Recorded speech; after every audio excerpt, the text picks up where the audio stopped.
You are listening to She Rises, a podcast dedicated to women who are ready to stop settling and start living their lives by design. If you're ready to talk about the stuff that weighs you down and get practical advice on everything from your health, body image, spirituality, relationships, and personal growth, then you're in the right place. Hello, I'm Giovanna Capozza, your host, master coach, spiritual teacher, and mind-body expert, and I'm on a mission to unsettle women all over the world. Are you ready to rise?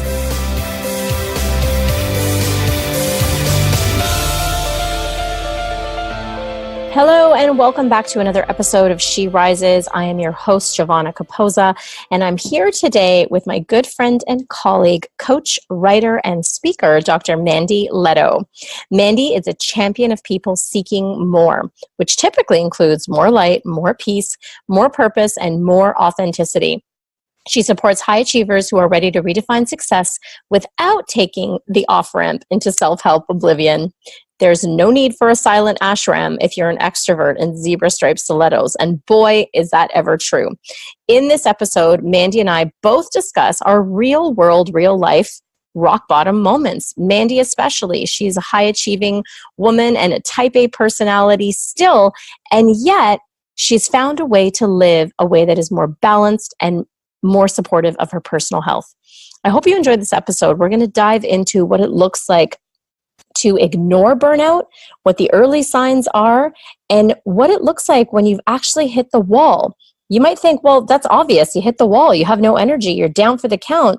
And while that is true, it doesn't have to be that way. You don't have to wait that long before you recognize the signs of burnout. So in this episode, Mandy and I go into her personal story about what this looked like for her and the lessons she received along the way and the ones that she imparts now to her clients in the corporate world and out who are ready to start living a life with more balance, purpose, and most of all, peace. I hope you enjoy the episode.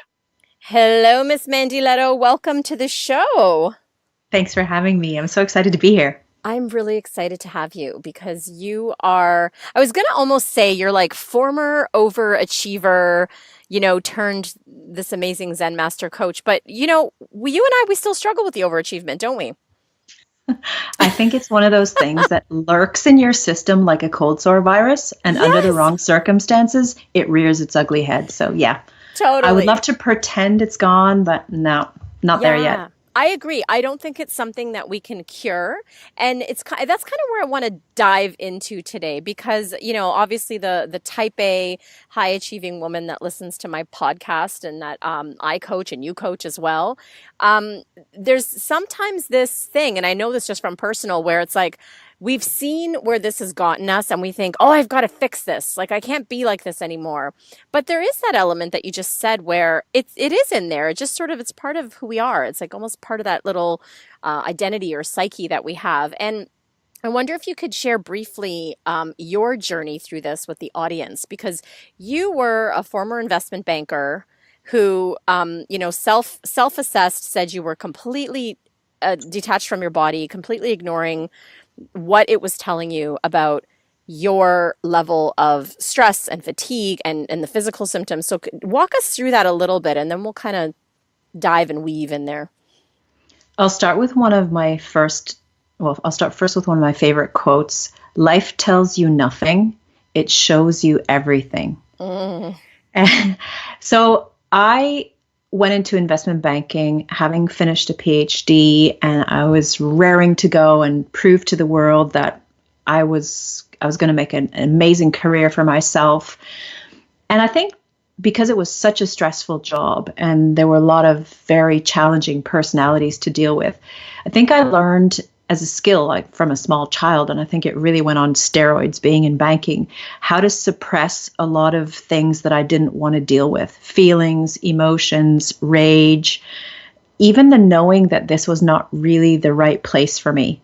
It's just my head really took over as the control center and did everything it possibly could to sever the wisdom of my body. So I basically became a head on legs.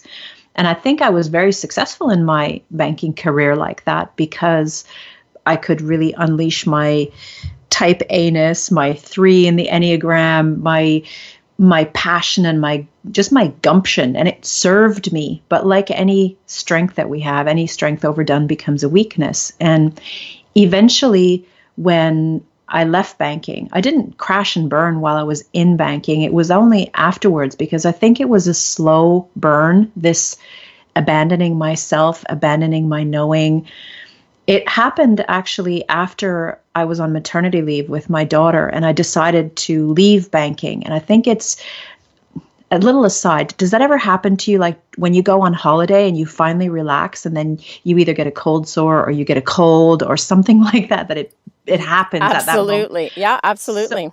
So I think this was a case of the burnout lurking there. And then as soon as I left and had a little bit of headspace, well, as much as you can have with a newborn, all of a sudden I started to feel achy and I was exhausted, and I just blamed it on being awake with the baby. And I ignored it. I thought this is just part of it. And then I decided I was going to start my coaching business, and I trained for that, and I opened another business, an image consulting business. And little by little, it's so insidious, this burnout thing, that it becomes something that the symptoms of it, I somehow normalize them, all of the aches and the pains and waking up exhausted and needing more and more coffee to be able to get through the day, or needing that half a chocolate bar after lunch and then actually eating the whole thing and just saying, oh, tomorrow I'll do better. The wine in the evening to unwind, and getting into that little pattern, which after weeks, months, years feels normal. And one day, with no particular warning, I really could not get out of bed. I ached, and I got myself into the shower somehow. And then I had my hair in the towel like a turban, and I lay down afterwards, and I was so exhausted after putting my underpants on. I fell into this anesthetic sleep like an X on the bed, and woke up 3 hours later thinking, oh my gosh, what has happened to me? And then little things like climbing stairs, which used to be pretty basic. I was super fit at the time. And eventually it got so bad that I had to take 3 or 4 stairs and cling onto the wall, and my heart is jackhammering. And I'm thinking, I need more coffee. And I laugh now. Which is, yeah, I mean, we were kind of talking a little bit before the recording, and that sort of like, I go back to my days as a clinician, and that just like makes me cringe and laugh at the same time, because it's like, oh no, your heart's pumping so fast and you're having more coffee.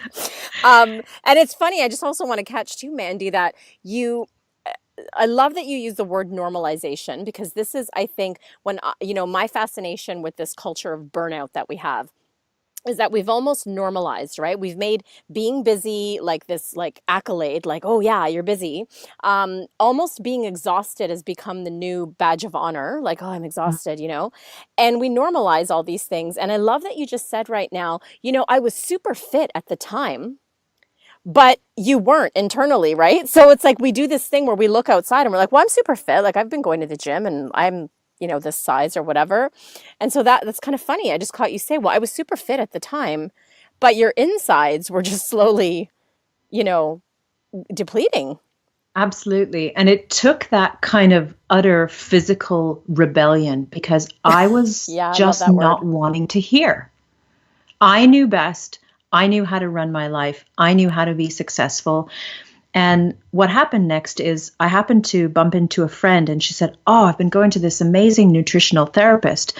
So I thought, give me her number. I'm sure she's got some kind of a foul tasting green drink or some kind of a pill I can take to get me back to normal. Just a quick fix. Yeah. Just a quick fix so I can get back to what I'm supposed to be doing, because I was trying to run more on the treadmill to give me the endorphin high, and having another espresso in the afternoon, anything to kind of keep me propped up.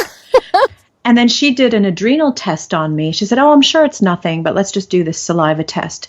And then she called me and she said, I think you need to sit down. And she then showed me on the screen what a normal person's graph looks like. And she said, well, you are certainly an overachiever. You don't want to be normal in any way, do you? Mine was basically off the charts. So she said immediately, you need to come off coffee, sugar, wheat, all of these things that I had been using to scaffold myself up. And she said, oh, by the way, you're going to feel worse before you feel better. And that couldn't begin to explain the absolute crash and burn that I experienced after that. So I had no idea how much energy I was borrowing from tomorrow and the next day just to prop myself up for today. So when all of that support was taken away, that was when it all came down like a house of cards, and where I didn't have the strength to climb stairs. I was literally going up the stairs on all fours like a baby.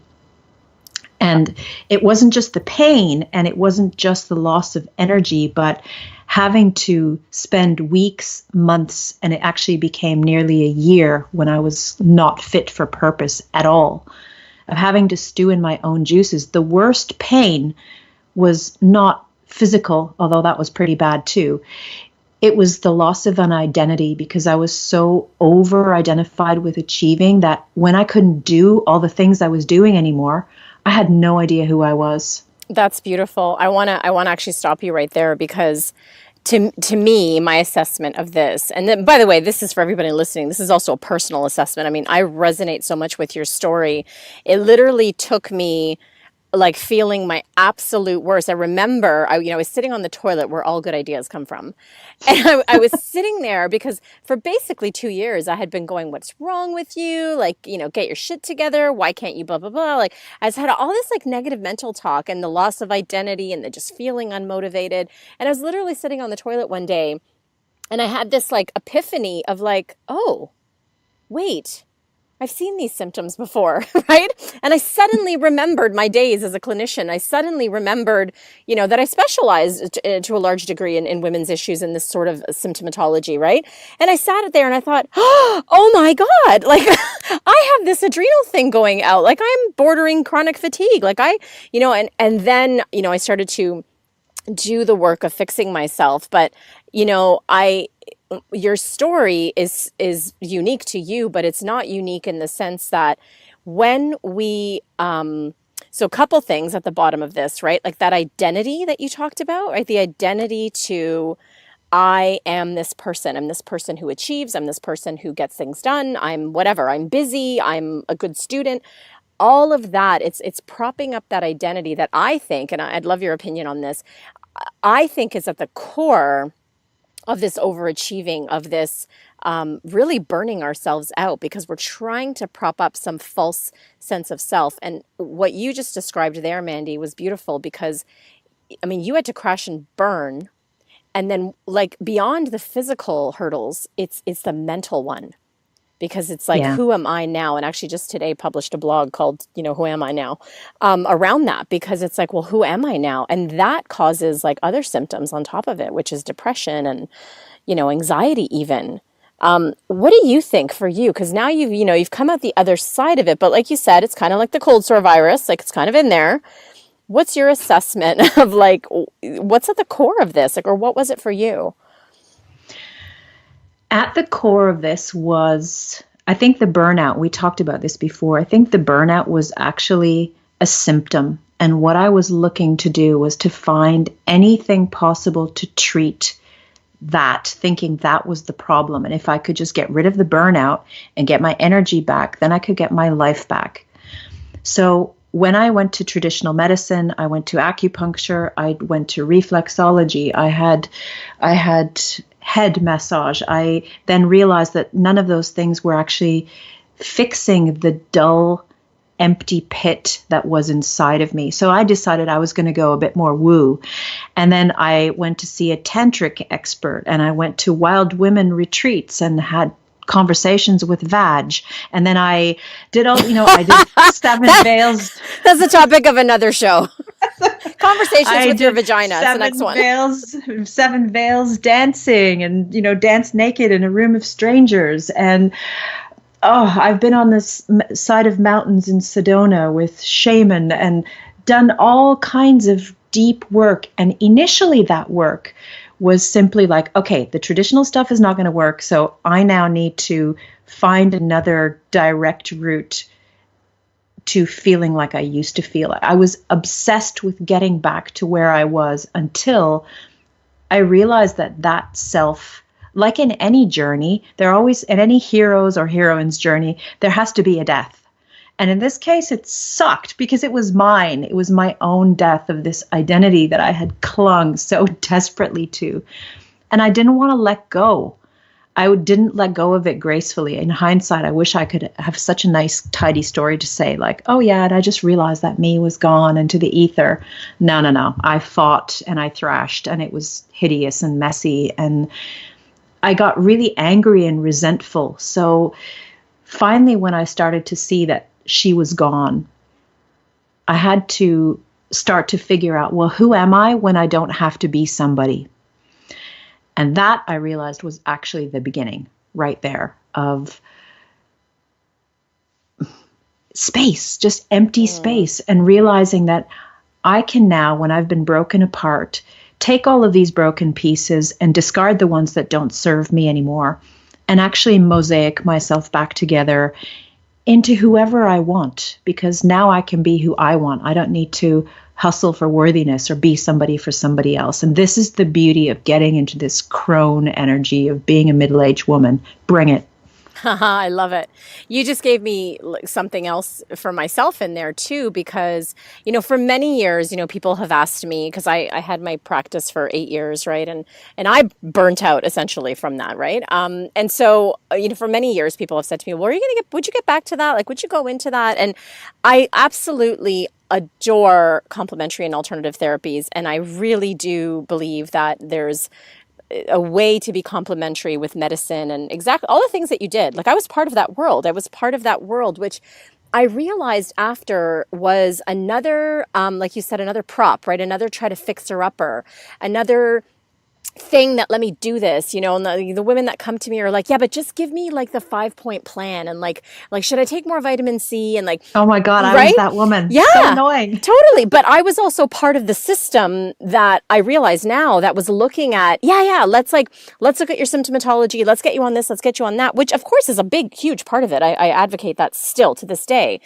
But the reason I realized later that I left my practice is because there was this huge missing piece of where I wasn't treating the soul. Yes. I wasn't treating that level. And now what you just described is, so I gave one of my clients a few weeks ago, I gave her homework and I said, you're not allowed to work on your business for the last 3 weeks of summer. And she was like, what?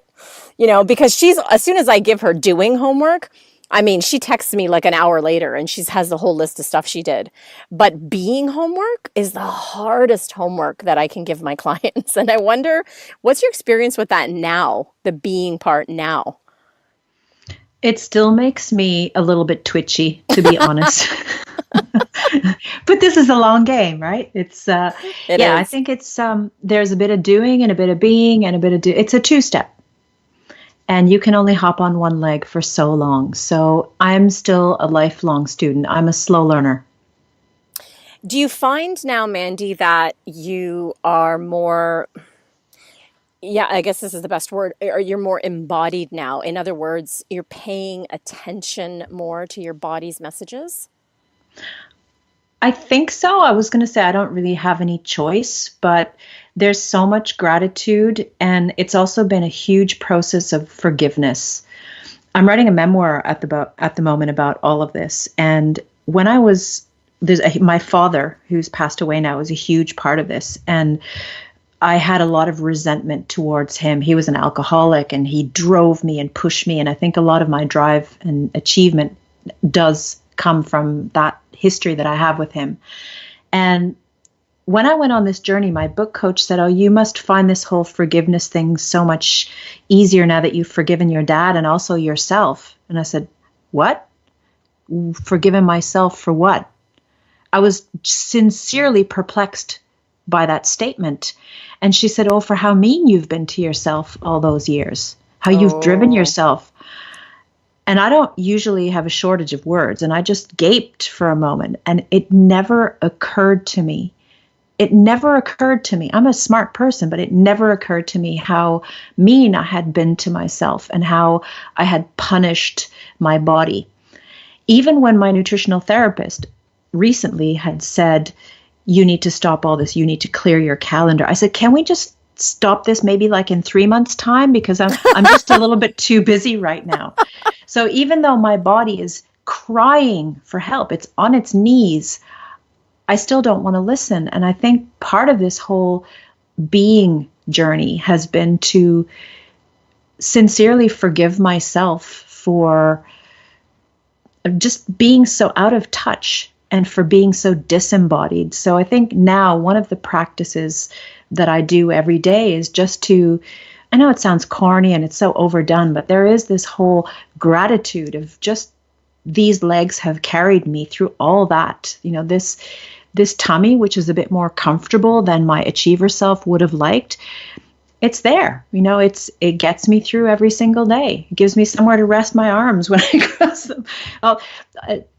So there's this coming to terms that my body is different now, and that there have been consequences of my relentless achieving that are physical. And instead of being nasty to it and thinking like, oh, you let me down, that's when I was seething in bed in my recovery. I'm like, I can't believe my body's let me down like this. That's what I was thinking.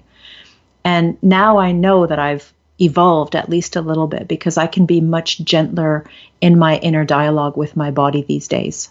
So I hope that's a sign of being more embodied. Yeah, I definitely think it is from this perspective, hearing you speak. Even just following the cadence of your voice. You are very grounded to me. Obviously we're friends. I know you and see you in person as well. And you are a grounded person to me. I would have said you're embodied. But I loved the way you described that because I think it is a work in progress for all of us. The way you described the relationship with your body. I've actually used the words betrayal, right? Like my body's betraying me, and these harsh sort of words. And, hearing us talk, it brings me back to this whole thing at the beginning of my journey many years ago. And it's total cliche now, which is self-love, right? It's become this cliche, like, oh, you just need to love yourself more, or it's just more self-love. But literally at the crux of all of this is that relationship to self. And making that your healthiest, best companion. So true. Yeah. And I really embrace that as one of my top 5 things on my bucket list, being able to do, not the outer bucket list, but the inner bucket list of really being a great friend to my physical body and loving where I'm at. Also this adrenal fatigue thing, because I didn't pursue treatment early enough, and I just kept thinking, I'm going to fix this. I'm going to keep driving myself. It's kicked off an early menopause for me. I'm 47, and now my body is in a completely different place. And I'm also having to deal with that, thinking like, did I do this to myself, or would this have happened anyway? And so it's opening a whole new chapter for me of being in relationship with my body at this stage. And I love the idea that there is this wisdom, there is this being in our bodies, there is this being able to embrace a whole new era with excitement and anticipation, and not look at it as like, oh, that time in my life is over. Even though I don't want to have any more kids, but there is this kind of mourning that I easily slid into. So this goes back to the body being embodied, of just being grateful to be in this vessel and just to be in constant state of marveling at what the body is able to do and how it adapts to what we put it through. So it really is a tremendous piece of machinery that we own. Yeah, you're reminding me of, so I'm in a women's group right now with our common friend, and she's been on the show before, Kendra Kunov, and she's walked us through this really awesome morning practice, which, as someone who is still, has the virus, so to speak, of this, like, just get it done, like, let's go, wake up, start the day, right? It's had to slow me down so much in the morning, and I'm going to share it with you because I wonder if you'd also get something from it, and for everyone listening. It's sort of like a good morning to your body, and it's this, like, very, very slow, intentional good morning to each part of your body. It's like it's like good morning fingers, and I touch them, and good morning wrist, and like literally and at first, of course, there's that part of my brain that's like, oh, I don't have time for this. I just have to get up and start doing stuff, right? It's like, I don't have time. You read my mind. Right? Yeah, it's like that takes too long, right? And essentially when you do it, it maybe takes 5 minutes. Like it doesn't take that long. And if you really get really intentional and slow, maybe it takes you 10 minutes, right? So it doesn't have to take that long. And I just remember the first few mornings of doing it, how completely wonderful I felt. Like I kind of floated into my day. I was like, okay, like I'm ready to go. And it really is just that slowing down and taking those few moments of what you just beautifully shared, which is being grateful, like being grateful for my legs that they carry me around, and being grateful that I've, gotten this far in life, despite the abuse I've put upon myself. Exactly. Yeah. Exactly. Yeah. And that's where the whole self-forgiveness comes in. Thank you for that exercise from Kendra. It just reminded me of something else that I do occasionally when I feel like I'm getting up into my head again and becoming the head with legs that I was talking about earlier, is I just put my hand on my heart and I put the other one on my belly, and I just slow myself down and I breathe like that, even if it's just for 2 or 3 minutes. And I just say thank you. Because, there's that whole gut brain thing that we have, that primitive brain that lives in our gut. And I just ask, what do I need in this moment? I ask my gut and I ask my heart. And it's never led me astray. It's never given me bad information or bad advice.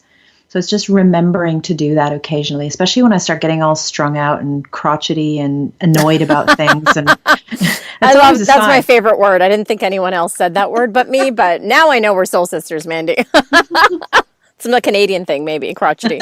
Yeah, I love it. So one of my last questions for you is, where do you still need support now? In other words, where do you find you're still struggling? It's still a little bit more like you can't, there's moments where you've caught yourself and you could do hand and heart, or hand with your heart and belly.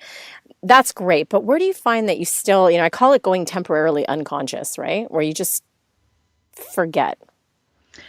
I still am not very good at putting boundaries into place. I am a lifelong people pleaser, and I love to help people, and I love to say yes, and I love to go places, and I love to participate in things.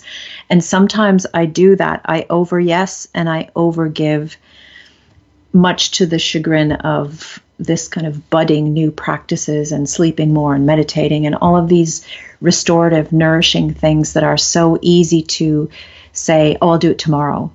So I think if I really can start to inbuild this putting boundaries, maybe even into my to-do list, which sounds bonkers, but like, hey, make sure you're all boundary today. I love it. We have to schedule boundaries.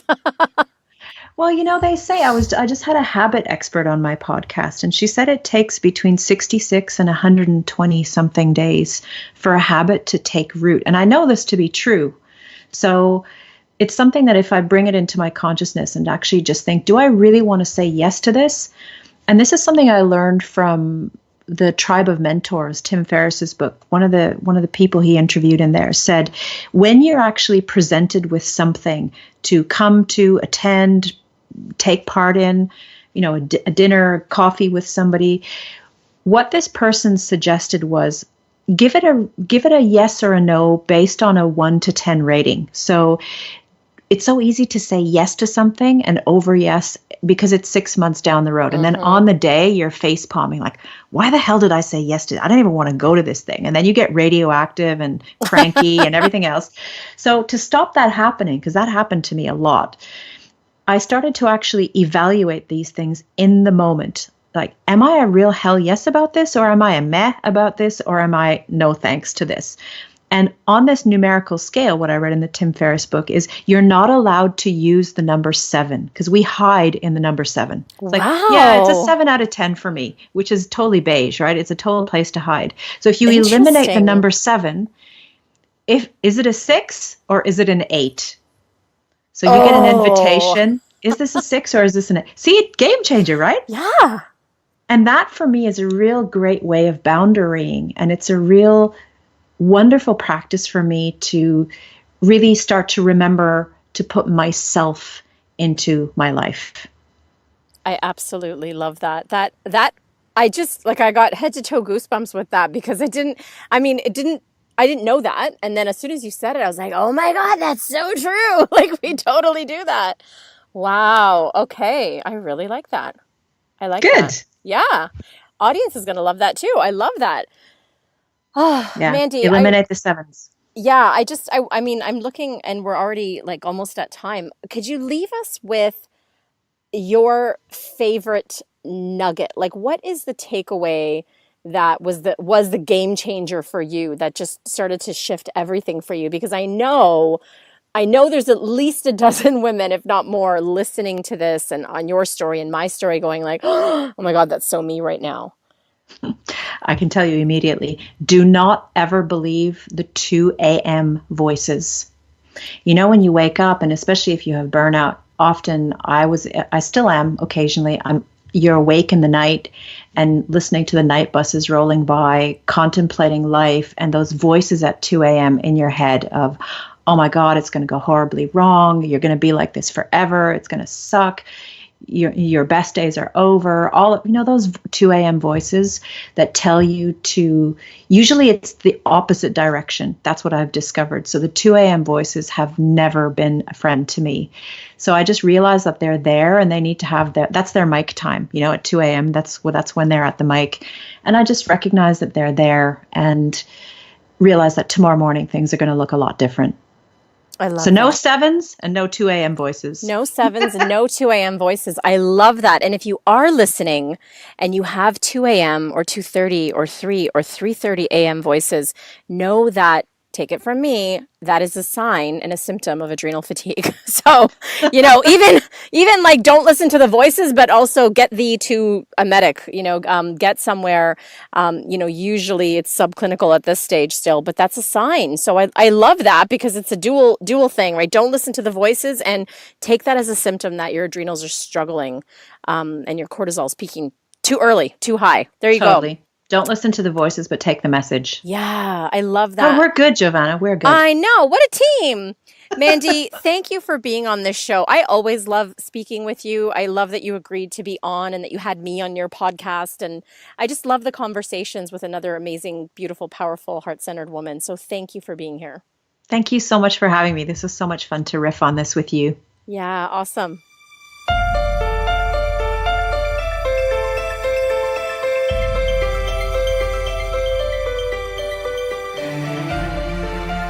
Thank you so much for tuning in and keep rising, everyone.